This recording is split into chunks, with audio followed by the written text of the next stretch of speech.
জবা ফুলৰ উপকাৰিতাৰ বিষয়ে জানো আহক।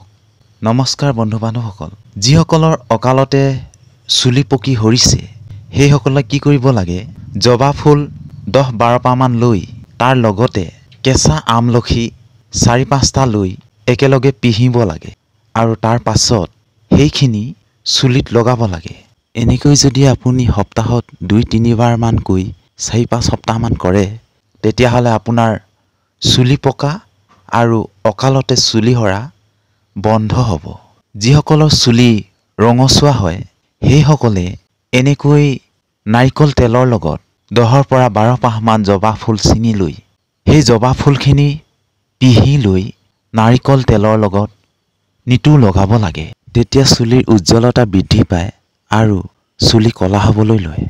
যিসকলৰ শুকান কাহ লাগি থাকে বা সঘনাই কাহি থাকে সেইসকলে কি কৰিব লাগে, এনেকুৱা ৰঙা জবা ফুল 6-7 পাহমান ছিঙি লৈ তাক জুচ বনাই লৈ খাব লাগে। কোনো মিশ্ৰণ কৰিব নালাগে, কেৱল জুচ বনাই খালেই হয়। তেতিয়া সেই কাহ সম্পূৰ্ণৰূপে দূৰ হৈ যায়। আৰু যিসকলৰ সঘনাই গধূলি হ'লেই জ্বৰ উঠে সেইসকলেও এই জবা ফুলৰ চৰ্বত গ্ৰহণ কৰিব পাৰে, কিন্তু তাৰ লগত কোনো মিশ্ৰণ কৰিব নালাগে। যিসকলৰ অধিককৈ কৃমি হৈছে, কৃমিয়ে ৰাতি হ'লে আমনি কৰে, সেইসকলেও সন্ধিয়া হ'লে 1 গিলাচ যদি জবা ফুলৰ জুচ খায় তেতিয়াহ'লে সেই কৃমি নাশ হ'ব। এনেকৈ প্ৰায় আপুনি এসপ্তাহমান কৰিলেই হয়। যিসকল মহিলাৰ ঋতুস্ৰাৱ অনিয়মীয়া হয় সেইসকল মহিলাই কি কৰিব, এই জবা ফুল 4-6 পাহমান ছিঙি লৈ জুচ কৰিব, অৰ্থাৎ পিহি ল'ব। তাৰপিছত আপোনালোকে খাব। তাৰ লগত কিন্তু একো মিশ্ৰণ কৰিব নালাগে, কেৱল জবা ফুল পিহি লৈ খালেই হ'ব। এনেকৈ যদি আপুনি সপ্তাহত 3 দিন খায় তেতিয়াহ'লে আপোনালোকৰ পেট বিষ আৰু ঋতুস্ৰাৱ অনিয়মীয়া হোৱাটো ভাল হৈ পৰিব। উঠি অহা যুৱক যুৱতীসকলৰ গালত যি পিম্পল বা হালমইনা ওলায়, তেতিয়া এই জবা ফুল 6-7 পাহমান ছিঙি লৈ তাক পিচিব আৰু ৰাতিপুৱা সময়ত গালত লগাব আৰু সন্ধিয়া সময়তো গালত লগাই পৰিষ্কাৰকৈ ধুব। এনেকৈ আপোনালোকে প্ৰায় 15ৰ পৰা এমাহ পৰ্যন্ত কৰিব লাগে। তেতিয়া আপোনালোকৰ পিম্পল দিনক দিনে নোহোৱা হ'ব আৰু লগতে গালৰ চমকনিও বৃদ্ধি পাব। যিসকলৰ মূৰত কমকৈ চুলি গজে, অৰ্থাৎ পাতলকৈ চুলি গজে, সেইসকলে কি কৰিব, জবা ফুলৰ পাত 10-12 খিলামান ছিঙি লৈ তাক ভালকৈ পিহি ল'ব আৰু তাৰপিছত মূৰত সুন্দৰকৈ প্ৰলেপ দি ৰাখিব। এনেকৈ 2 ঘণ্টামান লগাই থোৱাৰ পিছত ভালকৈ মূৰটো ধুই দিব। এনেকৈ যদি আপুনি এমাহ পৰ্যন্ত কৰে তেতিয়াহ'লে দেখিব আপোনাৰ চুলি লাহে লাহে গজিবলৈ লৈছে আৰু ডাঠ হ'ব লৈছে। যিসকল লোকৰ বমি বমি ভাৱ হৈ থাকে, একো খাবলৈ মন নাযায়, পেটৰ পৰা টেঙা টেঙা উগাৰ আহি থাকে, তেতিয়া কি কৰিব লাগে, এই জবা ফুলৰ যি ৰেণু সেই ৰেণুসমূহ ছিঙি ল'ব লাগে। প্ৰায় 10-12 পাহমান জবা ফুলৰ ৰেণু ছিঙি ল'ব।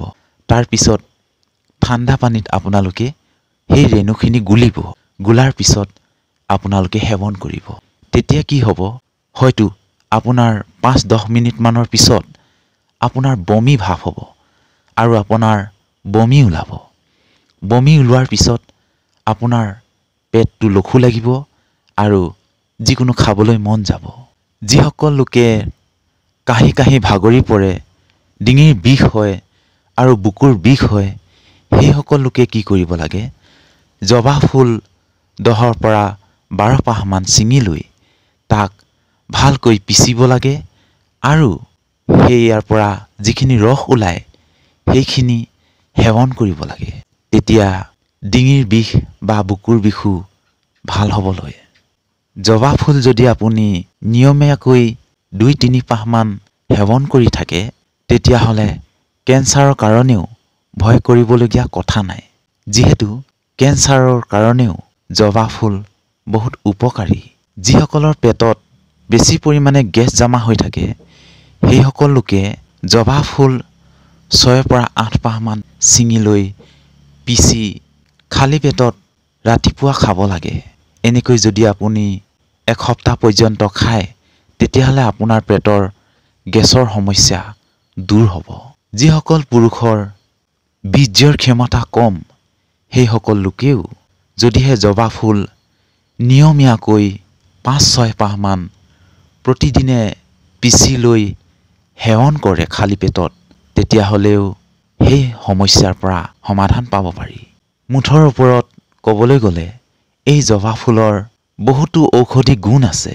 দেখিবলৈ যিদৰে মনমোহকতা ঠিক সেইদৰেই এই জবা ফুলৰ ঔষধি গুণো অপাৰ আৰু বহুতো ঔষধি গুণ ইয়াত আছে। বন্ধু বান্ধৱসকল, যিবিলাক ঔষধি গুণৰ বিষয়ে আপোনালোকে জানে সেইবিলাক কমেণ্ট বক্সত জনাবচোন। হয়তো আপুনি জনা সেই ঔষধৰ গুণৰ বিষয়ে যদিহে আন নজনা লোকে জানে তেতিয়াহ'লে নিশ্চয় বহুতো উপকৃত হ'ব। বন্ধু বান্ধৱসকল, যদিহে ভিডিঅ'টো ভাল লাগিল তেতিয়াহ'লে শ্বেয়াৰ কৰি দিয়ে যেন, যাতে আনৰো উপকাৰ হয়। পুনৰ নতুন এটা বিষয় লৈ লগ পোৱাৰ প্ৰতিশ্ৰুতিৰে আজিলৈ ইমানেই। ধন্যবাদ।